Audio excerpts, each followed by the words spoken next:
Hey guys, tonight we're checking out the Ronin Tactics plate carrier. I don't know if this is, I don't know what generation this is. The one that's offered on the website now is wildly different from this one and actually looks like it tries to do some things uniquely. When it first came out, it was very much a JPC almost clone, but not quite. And I can't fault him for the changes that he made because he was trying to fix some of the issues with the JPC. But I think he introduced other issues with the JPC. I also don't remember if it came out before the 1 or the 2. I'm nearly positive it came out after the JPC 2, just based on some of the features on here.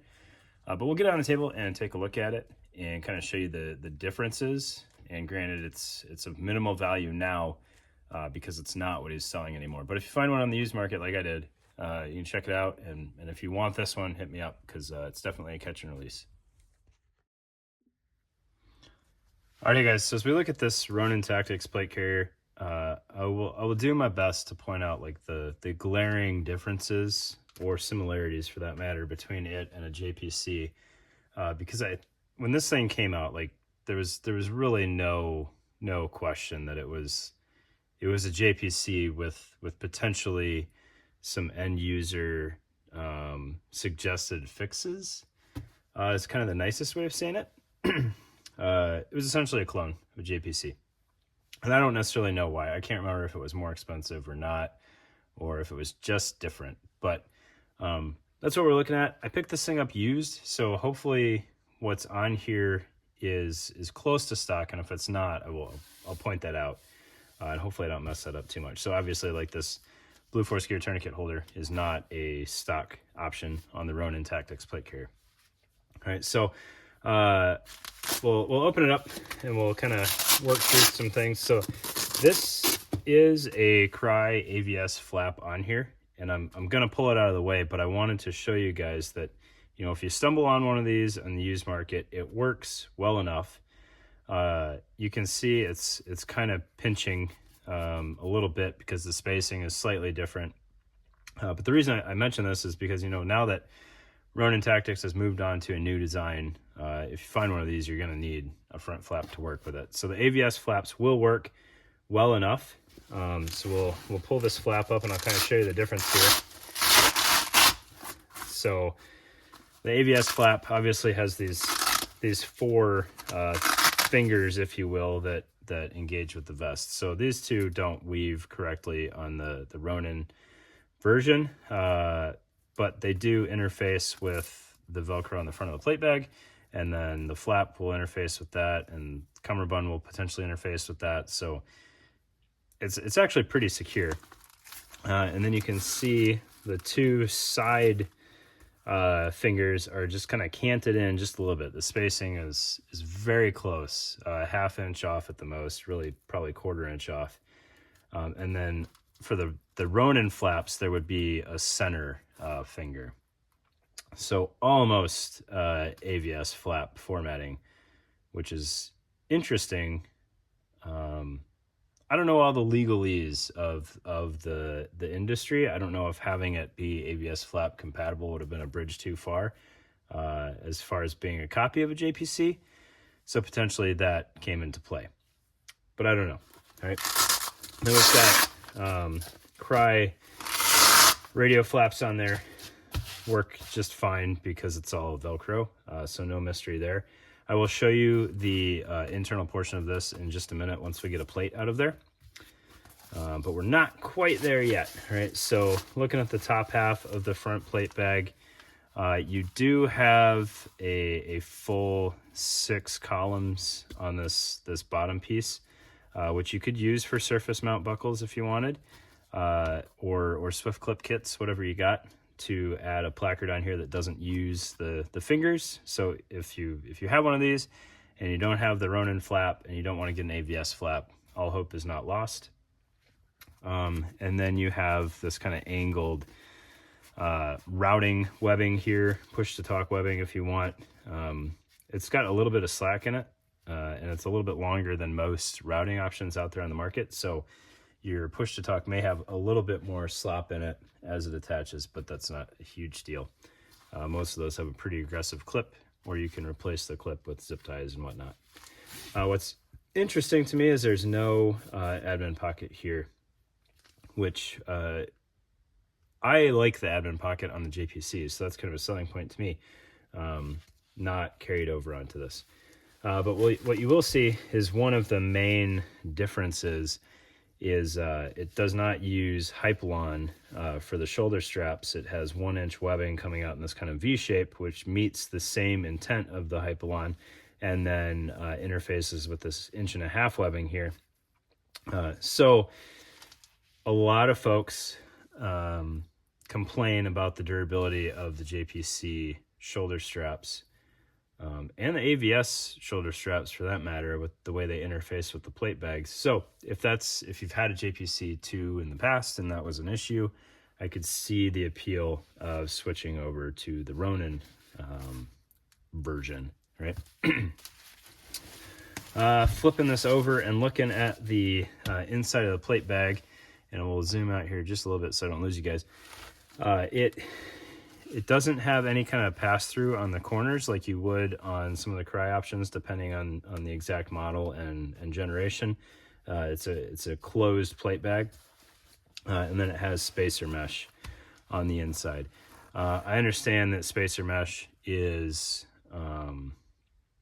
there's debate out there on the utility of spacer mesh.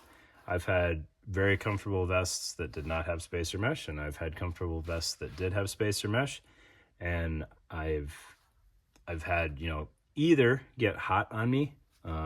So a lot of the complaints you'll see against spacer mesh is that it gets hot or it retains water.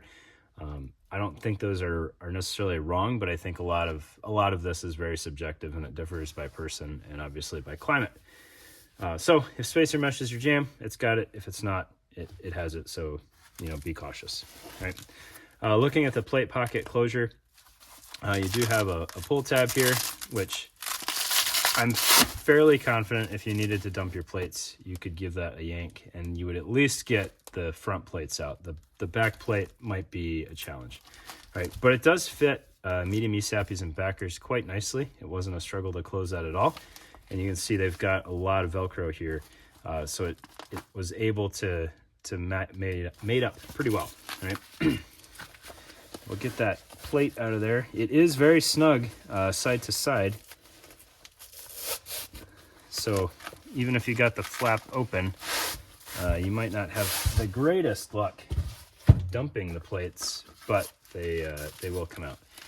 All right, so looking at the inside of the plate pocket here, you can see the 3 strips of Velcro where those fingers would interface, and they engage with the AVS flap just fine in there. All right, you can kind of see it down there. The material on the inside of the body face is very interesting. I don't think I've ever seen anything quite like this. I have no idea what to call that. But it appears to have a little bit of stretch to it, and it's just kind of the inside of that spacer mesh. I don't know if that's a package deal there with that mesh or not. And then what's interesting, at least for me, is the way the Velcro is arranged in here. So you've got this curve, which sometimes can get a little sloppy depending on the Velcro. So you've got a big chunk of Velcro in the middle here, and then these 1-inch strips that are just kind of tacked in the middle.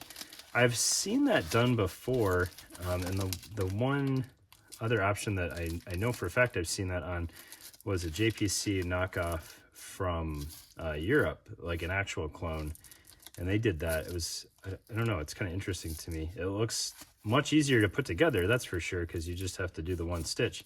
And I think some of that had to do with like access to the plate pocket. So I feel like this is put on after the plate bags are sewn up, so that you just have to run one stitch, and then you've got a little bit more room on the centerpiece to hold the plate bag out of the way while you do the perimeter of that Velcro. So that's the only reason that really makes sense to me, is just ease of assembly. I don't know that it's going to be too weak to support the plate. I don't really have any issues there. It just looks a little sloppy. So that's the front plate bag. The shoulder straps engage front and rear just like JPC straps do. We've got this little stretchy sleeve on here which I believe is a stock piece. I haven't seen that put out by anybody else. And then some camoform tape here to police up the shoulder strap. As you can see, there's some excess there. So I was on there when I got it, and it fit me all right, so I didn't do anything with it, and then realized I don't need another multi-cam plate carrier in my life, so that's why this one's gonna get gone soon. All right. Looking at the rear plate bag, the internals are very similar. It does have a drag handle here that interfaces with the inside of the vest there, and then we'll get more on that in a minute when we get to the back of the thing. Okay. All right, flipping this over to the rear. The Cummerbund, not a huge fan of the Cummerbund. All right, so it does have the Velcro here to interface with radio pockets that might be hanging off the side of the plate bag, or side plate bags that are potentially hanging off the front of the vest. I do appreciate that. It just keeps everything from moving a little bit. But there is no semblance of structure in here at all. And it's a JPC style Cummerbund. But that said, like, one of the big selling points of JPC Cummerbunds is they're kind of infinitely adjustable if you need them smaller. This one bottoms out fairly quick. So if you're a tiny dude, you're going to need to size down in Cummerbund for sure. This is a medium plate carrier, medium Cummerbund. And unless you're, tiny but have side plates and internal radios, you might run out of adjustment pretty quick on here. All right, so we got the zip-on back panel here. I think I bought it sight unseen. I just knew I was getting a Ronin plate carrier, and I was kind of hoping it was the really wonky zip-on panel that had the sideways pals down the two columns. That was not the case, obviously. This is a straight traditional Mali platform on here, but it does give you 6 columns, more or less all the way up the panel there. So it's just a Mali zip-on, right? But as we open this up, it does have a little bit more going on to it. It has a pocket we can access from the bottom here that runs almost all the way up. I'm not quite sure what that would be used for ideally. I did check the website. It's not on there anymore. And I didn't try to use any like internet time machine or anything like that. So I'm not quite sure what else that was designed to do. Right? As we expose that, there's a little bit going on here, and I initially misinterpreted these as part of the back panel and helping to secure it. This is actually the webbing for that drag handle. So as you rip it from the top of the plate bag there, it's going to pay out some 1-inch webbing to give you some standoff from the person you're dragging. That's a pretty cool feature, especially something that's like built into the plate carrier. And I noticed he carried that over, done a little bit differently, onto his newest generation. So as you can see, very much a JPC style interface on the back of the Cummerbund here. What's interesting is this is paracord, so there's no stretch there. So as we pull this, you can see there's no stretch built into this. So it's kind of like all of the hassle of a JPC Cummerbund with none of the benefits there. To include the goofy layout that you're going to have on the back plate bag. All right, Crye's back plate bag, they at least try to give you the full Mali capability. It's not very usable, but it's there. This one, they don't even attempt it. It's only 4 columns wide, starting, right here all the way up to the top. The zipper is sewn in much higher on this than it would be on the Crye panels. Which gives you a better interface with the back panel, but it's not cross-compatible with Crye, and then you lose that real estate. So you really, unless you're running a completely slick back, like, you need the zip-on to have any usable Mali there. All right. So yeah, paracord. I do appreciate this vertical webbing running through here, so you can lace everything better. That's nice, and not on the Crye setup, but kind of a moot point when there's no stretch built into it. So we'll disconnect this back panel all the way up here, and I'll show you the top of this thing. So it does open up, and that goes all the way to the bottom of the panel there. And what I couldn't figure out was this goofy strap here. So it doesn't have any Velcro on this side of it, so it doesn't close anything. And it has a side release buckle, but I don't have anything else to engage that with. So I don't remember what that was for, and I couldn't find it in my quick search. Potentially something really cool, potentially just a thing. I'm not sure. But again, you do have that pocket for breaching tools or whatever else you might want to put in there. And just to make sure I'm not crazy, yeah, there's no buckle inside it either for that thing to engage with. And then that, aside from the zipper, has these two tuck tabs that route through the center two columns of molle there, and then tuck back in on itself. So it has a very, very similar layout and attachment to JPC and Cry panels, but just not quite there, not cross-compatible. You could use a Cry Cummerbund on here without any issues, but of all the things to have work with this, that would be my least concern, out of the box anyways, until I realized this didn't have any structure to it. But I don't know, kind of interesting. Again, not necessarily something that I'm going to dog on, just not something that I need. So catch and release for me, but all around okay plate carrier. I think it's well made. There's definitely some room for improvement or for cleaning up the process.